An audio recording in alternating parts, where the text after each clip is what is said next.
The Home Secretary visited Rwanda. She said migrants could be deported there within months. At the same time, though, this policy's been in action since April. No one has actually left to Rwanda yet. You'll forgive me for my scepticism. Well, the first thing I should say is, and I think I've been on your show before when you've talked about these huge numbers of migrants, we're determined to grip this problem and stop the boats. Now, Rwanda forms one part of that. The reason why we haven't been able to proceed with Rwanda is because it's currently before the courts. We actually succeeded at the High Court stages before the Court of Appeal, but as soon as that process is through, and I'm confident our policy is lawful, we will get cracking straight away with the Rwanda policy and use that as a tool in our armoury. Essentially what we're saying, and this comes through in the legislation as well that we announced earlier this month, you cannot come to this country by crossing the channel. And if you do so, you'll either be repatriated to your home country or you'll be sent to Rwanda. So it's part of that mix, but it sits alongside other things we've done. So, for example, the Albania deal, where we're seeing many flights going back to Albania already, or the work that's being done with the French. All of this is demonstration of the government gripping this problem and stopping the boats. Anyone who comes to the country on a small boat, that includes children who come with their families. Are you personally comfortable with that idea?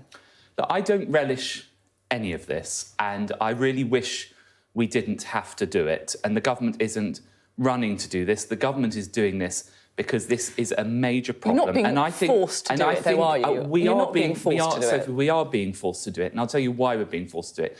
I think with those children seeking to cross the channel, I think of the danger that their lives are being put in, the evil people smugglers in whose hands they're placed. And unless we are willing as a government and as a country to take tough action in relation to this, the numbers will keep on growing and more people's lives will be put at risk, including the lives of young children. And I'm simply not willing to allow that to happen. If this is such a great policy, then why did the Home Secretary only invite right-leading media organisations to Rwanda with her? GB News, The Sun, The Express, The Mail, on that plane, not Sky News, not the BBC, not The Eye or The Guardian. Why are you scared of scrutiny? Forgive me, I don't know the details of who the Home Secretary I've just given you the details. I've just given you the details. And I've heard the details that you've given me. The logistics of a trip are a matter for the Home Secretary, probably not even for the Home Secretary, for her operations team. I'm sure there'll be plenty of opportunities for the BBC and for Sky to scrutinise the Home Secretary about it. And indeed, you have me in front of you this morning to talk to you, and I'm delighted to be on Sky, as I always am. I do, and I'm glad you're delighted to be on the programme, but we've never had the chance to I have never had the chance to scrutinise the Home Secretary on this. Sky, alongside others, not invited on that trip. It does look like you're running away from scrutiny. Well, as I said to you, Sophie, I simply don't know the details of individual operational decisions, but I'm very happy for our policy to be scrutinised because I'm confident that under Rishi Sunak, as our Prime Minister, we are gripping this problem. We're taking difficult decisions, as you rightly highlighted, but we're determined to stop this evil traffic continuing. Suella Braverman, on this visit, visited some of the potential long-term homes for migrants in Rwanda, and she said, "I really like your interior designer. I need some advice for myself." I mean, is that a bit tone-deaf? We're talking here about families, children, like making a dangerous journey and being sent to Rwanda to live long-term in this housing. Well, I think that what you can actually see, and you can see it for this picture, I think she's with Nimgarali there, but this is about people having a safe and secure place to go. So contrary to some of this characterisation... So not about interior designers, contrary to some of this characterisation of the policy, this is about making sure there is somewhere safe and secure for people to go to. And actually, the purpose of the Home Secretary's visit was to further strengthen our relationships with Rwanda. So people should feel confident in this policy that ideally people would come to this country en route and they'd claim asylum in the first safe country they come to. They could do so in France, Belgium and so on. If they cross the channel, they can't remain here. They'll either go back to their home country or they go to Rwanda. And you can see from that this is a perfectly safe and secure place for people to go to. Is it safe for everyone in Rwanda? The Home Office did an equality impact assessment for the policy last year. They found that there are concerns over the treatment of gay and lesbian people there and that the ill treatment is more than a one-off. Is it safe for everyone? Yes, I am confident that it is safe for people. And actually, the United Nations, for example, has used Rwanda as a refugee destination. And through our engagement with the Rwandan authorities and government, we are confident that people will be safe there. This is concerns by your own equality impact assessment. Well, of course, quality impact assessments are produced for every policy, and then it's up to ministers to consider that. Now, I'm confident the Home Secretary will have considered that, and I'm confident that because of the discussions we've had with the Rwandans, because of the fact the United Nations uses Rwanda, that this is a safe place for people to go to. But in all of this, these are not easy decisions. These are difficult decisions, but they're being done for a purpose, which is to stop the boats. And we have to do this to restore control to our migration system. Suella Braverman, in a recent article in the Daily Mail, wrote, "Unless we act today, the problem will be even worse tomorrow." There are 100 million people displaced around the world and likely billions more eager to come here if possible. Billions more. Is that right? Well, it is a function of the global economy and differences in levels of development that countries like the United Kingdom, France, Germany, United States and others have potentially vast numbers of people who wish to come here as economic migrants. Billions of people coming if here. you'll let me finish this point, secondly, it is the case that if you look at the numbers, we were at a situation where there were dozens of boats 3 or 4 years ago. We're at 40,000 last year, projected to rise further. We have to be willing to put a stop to this. And there are very, very large numbers of people who could potentially wish to enter the United Kingdom and indeed other developed countries for economic migration reasons. 40,000, you say.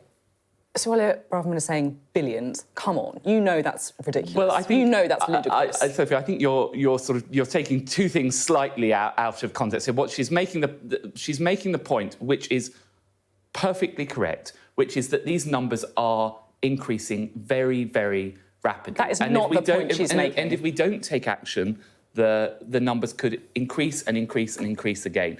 And the potential pool of people, which I think is what she's referring to with the billions, is the fact that if you look at a global population of, I think, of about 8 billion people, many billions of those people are not in economically developed countries like our own, so could potentially wish to migrate for economic reasons. And I think that's the argument she's making. I mean, Gary Lineker likens this kind of language to that used in 1930s Germany. Well, I think that's deeply offensive. And as somebody who represents a community with a very large number of Jewish people in it, the comparison between policies by this government to legitimately stop dangerous illegal migration and the evils of the Nazi regime, I find it appalling that people could draw parallels between the two of them, and deeply offensive. Right, we need to move on to other issues now. You're announcing an emergency alert system that will come to people's mobile devices. Just explain what the idea is here. So the idea of this is that in a situation where there is a serious risk to life, people will receive an alert on their phone. It's basically just broadcast from mobile phone masts and can be reduced to a ward level. And you only receive that in the most serious of circumstances, and it will warn you about action that you need to take. This is one tool in the toolkit that the government has to deal with the most serious situations. And it could be that alert could save your life. Now, I don't expect this to be used very often. In fact, I hope it isn't used at all. But as part of our preparedness for it, we will be having a trial in about a month's time, on the 23rd of April. So everyone will hear their phone buzz. It's quite a loud siren for about 10 seconds. There's no need for anyone to do anything, but that's just a test to make sure that it can reach everyone's phone. And this capability can reach up to 90% of people. So it's an important tool to help us deal with civil resilience. What kind of scenarios do you expect it to be used in? Well, I think it will only be used in very serious situations where there is a significant risk to life. So I would think for most people, they wouldn't expect to hear this buzz, possibly not ever, or certainly not for a few years. It broadly replicates what happens in other countries. So, for example, the United States, Japan, the Netherlands, and really so where it would be for things like natural disasters, potentially terrorist incidents. Is that correct? Or? Yes, but it would depend on the individual circumstances. So take an example. For example, if there's a very severe flooding situation where your home is at risk of being inundated and your life could be in danger if you remain in your home, in that area you will receive an alert. In respect of terror incidents, it will depend on the operational advice that we receive from the counter-terror police and others, because clearly it will depend on the circumstances. It may well not be appropriate to have a loud alert in some situations. In others, it could be the case that a warning is required for people. Now, lots of our viewers this morning, the one thing they're going to want to know more than any other thing is what is going on with public sector strikes. Now, the government's in talks with the teaching unions and also junior doctors, I believe. Can you tell us what's going on? Well, first of all, in respect of what's called the Agenda for Change, so that covers nurses, ambulance workers and so on, we made good progress.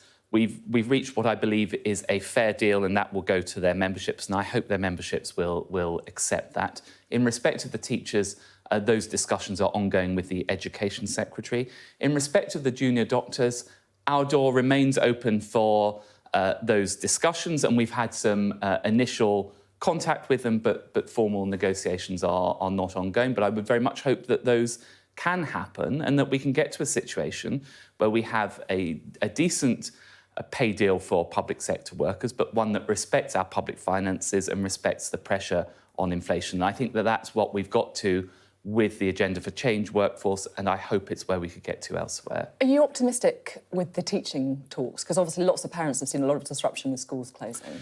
Yes, no, indeed, I've seen that disruption myself, and I very much hope that we can get to a situation where it's resolved. We will just have to wait and see how those negotiations go. I really don't want to preempt them one way or the other. You do talk about the Agenda for Change group, however. There has been a breakthrough, obviously, that's going to go to the membership with a 5% pay rise for nurses plus a one-off payment this year. There is a bit of concern about how this is going to be funded, though.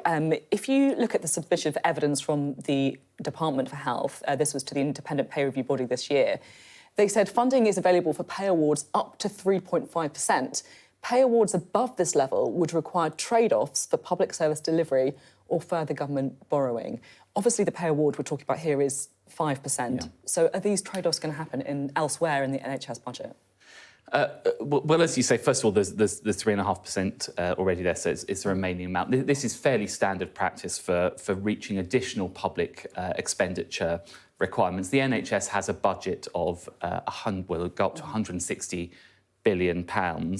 We're clear that we won't affect frontline services by doing this, so there won't be any cuts to NHS services. It will have to be delivered through efficiency or from wider savings across government. It is perfectly normal to work through that process, but indeed it does illustrate the challenges of all this. Finding this money is not easy, but we think that in this context of ensuring that we reward nurses properly, and we prevent disruption, that we can find the money to do this, but it won't be easy. I mean, so is this in budgets, effectively? The Health Secretary on Thursday said it won't come from areas of the budget that impact on patients. I'll be honest, I really find this very hard to get my head around. Can you explain what areas of the NHS budget doesn't impact patients?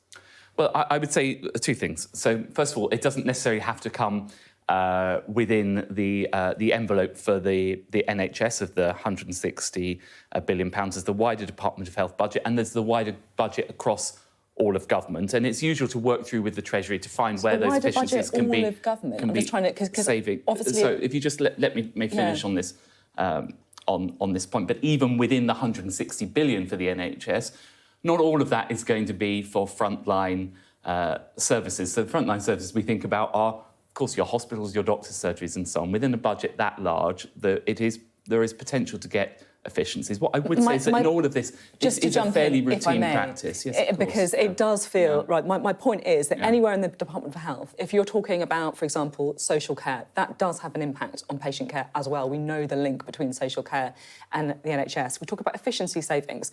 Well, anyone who tries to get an appointment and realises the lengthy process it takes admin in the NHS also impacts patients. It feels quite disingenuous to me to say that it won't impact patient care. Well, given the pressure that health services around the world are under, we're not going to take services away from the front line. I don't deny for a minute, Sophie, your point, which is that it is challenging to find this money. This is why the government held out for so long in respect of these negotiations, because there wasn't some huge amount of money that we could turn to. But I am confident that we can find it either within the NHS budgets or wider government spending. OK. Now, next week on Wednesday, we're going to have a vote on the Brexit deal, the so-called Windsor framework. Are you optimistic the DUP are going to come on board?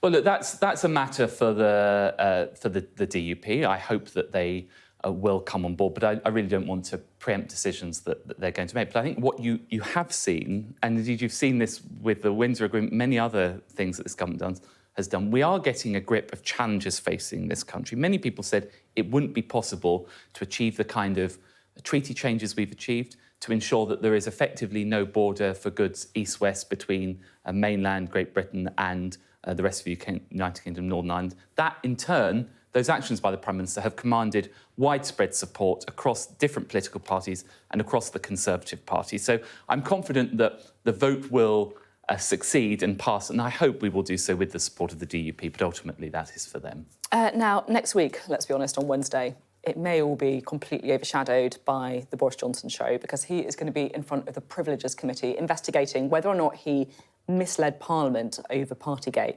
Now, according to the Sunday Telegraph, his team are preparing to unveil bombshell evidence to exonerate him that will show, in their words, he was advised to say what he went on and said. I mean, it sounds a little bit like he's preparing to throw his aides under the bus. Well, I'm sure that, first of all, I should say this is a matter for the House authorities and for the relevant committee, and it's not really for ministers to give running commentaries on these things, but I'm sure Boris Johnson will give a robust defence of himself, and then it will be for the committee to determine the outcome of it. It's not helpful, is it, though?